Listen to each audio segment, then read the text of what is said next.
Originally released on October 1st, 1968, Night of the Living Dead serves as the directorial debut of horror icon George Romero.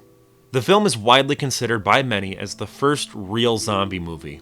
The rules established in this film have been carried on and appropriated by countless zombie films and stories. For example, in order to kill a zombie, you have to cut off its head. You kill the brain, you kill the zombie.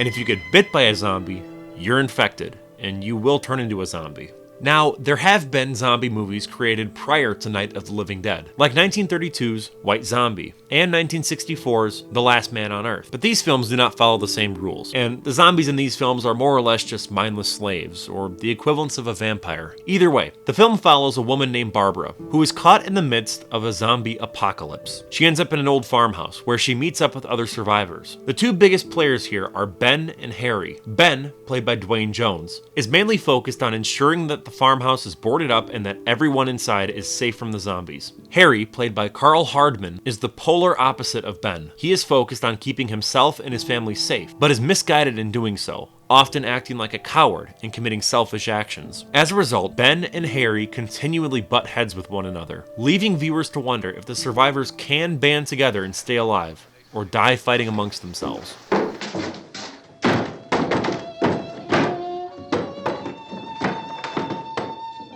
Together, man, we can fix it up real good. There's lots of places we can run to up here. Mr. Cooper, we'd all be a lot better off if all three of us were working together. The film was independently produced. As a result, George Romero and co. were able to work without the constraints of a 1960s Hollywood studio. The film has a lot of blood and gore, which was something audiences in the 60s were not used to. It generated a great amount of controversy, as people just weren't used to this amount of explicit violence. Psycho was released 8 years prior to The Living Dead, and the blood and gore in that film is rather tame in comparison. There's a tense and moody atmosphere throughout the film. There's also this feeling of hopelessness and dread.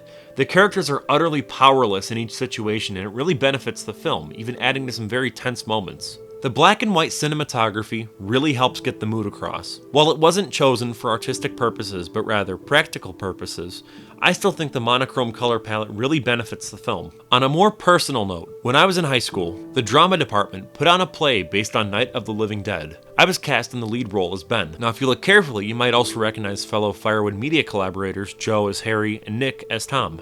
Either way, give this one a watch. It can feel outdated at times, but it really has a lot of heart, and it's one of those classics that you just have to see for yourself.